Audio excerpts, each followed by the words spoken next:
दोस्तों आपने money heist देखी है ओटीटी पर? देखी होगी। एक प्रोफेसर होते हैं, कुछ चोर होते हैं और उनकी पर्सनल लाइफ में बंधे हुए नैरेटिव के बीच हमें एक ऐसी स्टोरी देखने को मिलती है जिसने पूरी दुनिया को अपने मोबाइल स्क्रीन से जोड़ कर रख दिया। लेकिन इसी मनी हाइस्ट से इंस्पायर होकर असल में एक ऐसी चोरी हुई है रिसेंटली पेरिस में, जिसने जितना ज्यादा इंटरेस्ट पैदा किया उतना ही जांच एजेंसियों और पुलिस को परेशान भी किया। आमतौर पर चोरी रुपए और गहनों की होती है, लेकिन पेरिस में एक देश का इतिहास ही चोर चुरा कर ले गए। इसकी परत दर परत जब कहानी खुली तो हर इंसान को यह जानकर यकीन ही नहीं हुआ कि ऐसा कैसे हो सकता है भाई। आइए इस असली मनी हाइस्ट की कहानी इस वीडियो में आपको समझाते हैं।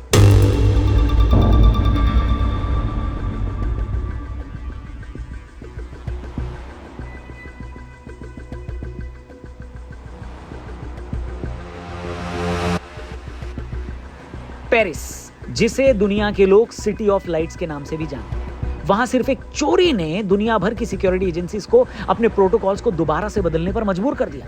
साइंस, एजुकेशन और आर्ट्स को लेकर फेमस पेरिस में एक बहुत ही फेमस म्यूजियम है जिसका नाम है लूव्र म्यूजियम। ये कहानी उसी म्यूजियम से शुरू होती है और वहीं से एक सनसनीखेज वारदात की भी खबर आती है जो आने वाले कई सालों तक याद की जाएगी। The French Minister of Culture confirms the Louvre has been robbed. A hunt is underway for thieves after priceless jewels were stolen from one of the world's most famous museums. तो दोस्तों सबसे पहले जानते हैं कि ये म्यूजियम क्यों इतना स्पेशल है। लूव्र म्यूजियम को अगर आसान भाषा में समझाएं तो ये पेरिस की वो जगह है जहां पूरी दुनिया की सबसे मशहूर और पुरानी चीजें रखी हुई हैं। इसे दुनिया का सबसे बड़ा और सबसे फेमस म्यूजियम भी बोलते हैं। यहाँ हर साल लाखों लोग घूमने आते हैं। दुनिया की सबसे फेमस पेंटिंग मोनालिसा भी यहीं पर रखी है। इसके अलावा मिस्र की मम्मी, ग्रीक और रोमन मूर्तियां और फ्रांस के राजाओं के गहने जैसे कई यूनिक आर्टिफैक्ट्स यहाँ पर आपको दिख जाएंगे। इसका कांच का पिरामिड वाला मेन गेट भी सोशल मीडिया पर बड़ा फेमस है, जहां लोग खूब फोटो क्लिक करते हैं। इनफैक्ट मैंने भी इस म्यूजियम को विजिट किया हुआ है। खैर, लूव्र की बिल्डिंग खुद हिस्ट्री की एक मिसाल है, जिसे 12वीं सदी के फ्रांसीसी राजा फिलिप II द्वारा पेरिस की सिक्योरिटी के लिए एक किले के रूप में बनाया गया था। अब बाद में इसे राजसी महल में तब्दील कर दिया गया। फ्रांसीसी रेवोल्यूशन के बाद 1793 में इसे आम जनता के लिए एक पब्लिक आर्ट गैलरी की तरह बना दिया गया। अब जहां पर इतने सारे अनमोल रत्न मौजूद हों, वहां सिक्योरिटी भी तो टाइट चाहिए, है कि नहीं? लूव्र में सैकड़ों हाई डेफिनेशन कैमरे लगे जो लगभग हर हॉल, गैलरी और मेन एग्जिट एंट्री पॉइंट्स पर ध्यान रखते हैं। कैमरों की मॉनिटरिंग एक कंट्रोल रूम से 24/7 होती है, जिससे किसी भी संदिग्ध गतिविधि पर तुरंत एक्शन लिया जा सके। सभी इंपॉर्टेंट गैलरीज में ग्लास, अलार्म और मोशन सेंसर भी लगे हैं, जिससे अगर कोई आर्टवर्क या गहनों की डिस्प्ले से छेड़छाड़ होती है तो तुरंत अलार्म बज जाता है और सिक्योरिटी अलर्ट हो जाती है। स्टाफ, विजिटर्स और डिलीवरी के लिए अलग अलग एंट्री और पुख्ता चेकिंग होती है। हर किसी की पहचान, टिकटिंग, बैग चेकिंग और कभी-कभी बॉडी स्कैनिंग भी की जाती है। म्यूजियम में यूनिफॉर्म में और सादे कपड़ों में सिक्योरिटी गार्ड्स हर जगह तैनात रहते हैं। ट्रेनिंग में इन्हें आर्ट हैंडलिंग, इमरजेंसी रिस्पांस और काउंटर थेफ्ट टेक्निक सिखाई जाती है। म्यूजियम में पूरा फायर, इमरजेंसी एग्जिट प्लान और पुलिस के लिए क्विक कॉलिंग सिस्टम भी मौजूद है, ताकि कोई भी खतरा हो या ऐसी कोई स्थिति हो तो मिनटों में रिएक्शन हो सके। लेकिन इन सब के बावजूद आखिरकार वो हो गया जिसके बारे में किसी ने कभी सोचा भी नहीं था। 19 अक्टूबर 2025 की उस ठंडी सुबह म्यूजियम में कुछ ऐसा हुआ जिसने पूरी दुनिया को चौंका दिया। सिर्फ कुछ ही मिनटों में लूव्र के शाही आभूषण हवा में गायब हो गए। किसी ने इसकी उम्मीद नहीं की थी। जो सुराग यहां से मिले हैं उनका कोई मतलब भी नहीं निकल रहा था। देखने में ये एक ऐसा परफेक्ट क्राइम बनकर निकला जिसने जांच एजेंसियों की नींद उड़ा दी। रिपोर्ट्स की माने दोस्तों तो लूव्र म्यूजियम के दरवाजे हर दिन की तरह लगभग सुबह 9:30 बजे खोले गए। थोड़ी देर बाद मास्क पहने कुछ चोर म्यूजियम की ओर बढ़े। आसपास के इलाके में कंस्ट्रक्शन का काम चल रहा था। चोर पूरी तैयारी के साथ आए थे। ट्रक और एक बास्केट लिफ्ट का इस्तेमाल करके वो एक ऊपरी मंजिल की खिड़की तक पहुंचे। उनका मकसद उस अपोलो गैलरी तक पहुंचना था जहां फ्रांस की शाही ज्वेलरी रखी हुई थी।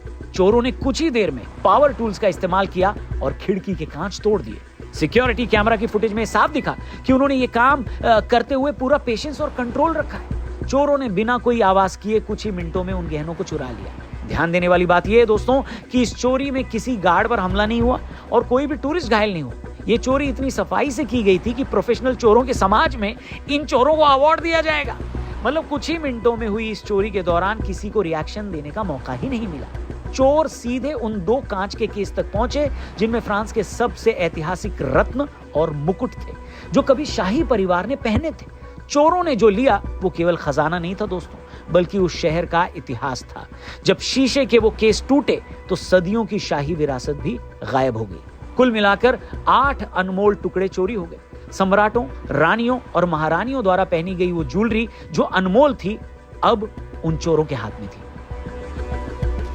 अपोलो गैलरी से चोरों ने नेपोलियन III की पत्नी महारानी यूजनी का टियारा और ब्रोच चुरा लिया। उन्होंने महारानी मैरी लुइस का पन्ना हार और मैचिंग इयररिंग्स भी ले लिए, जो कभी शाही साम्राज्य की शान हुआ करते थे।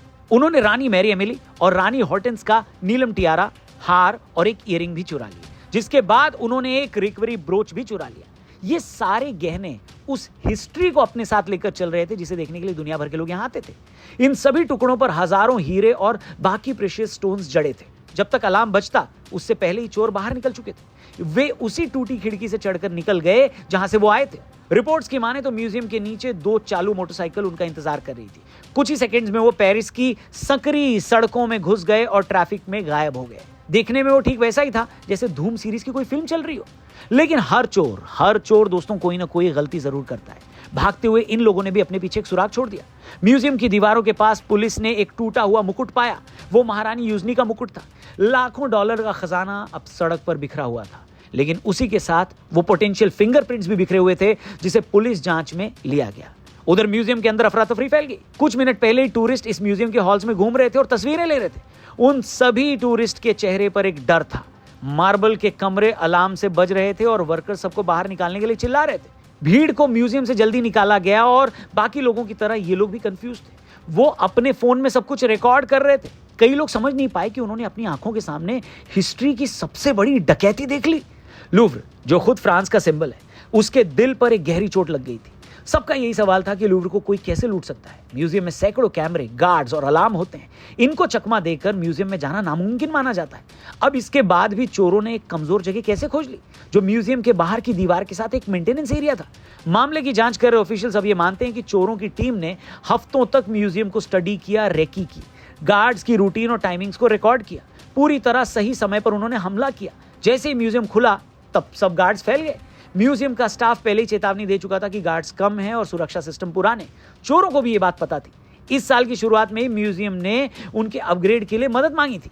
ये डकैती उन वार्निंग्स को सच साबित करती है। तो दोस्तों, जब चोरी का पता चला तो कुछ ही मिनटों में पूरा म्यूजियम लॉकडाउन में चला गया। गार्ड्स ने एग्जिट गेट्स बंद कर दिए, पुलिस ने इलाके को घेर लिया और लूव्र पूरे दिन के लिए बंद हो गया। येलो टेप से इलाके को घेर लिया गया और अधिकारियों ने सबूत जुटाने शुरू कर दिए। इस चोरी की खबर मिलने के बाद फ्रांस के गृह मंत्री भी पहुंचे और इसे एक बड़ी डकैती बताया, जिसमें कई सारी प्रेशियस ज्वेलरीज भी शामिल थी।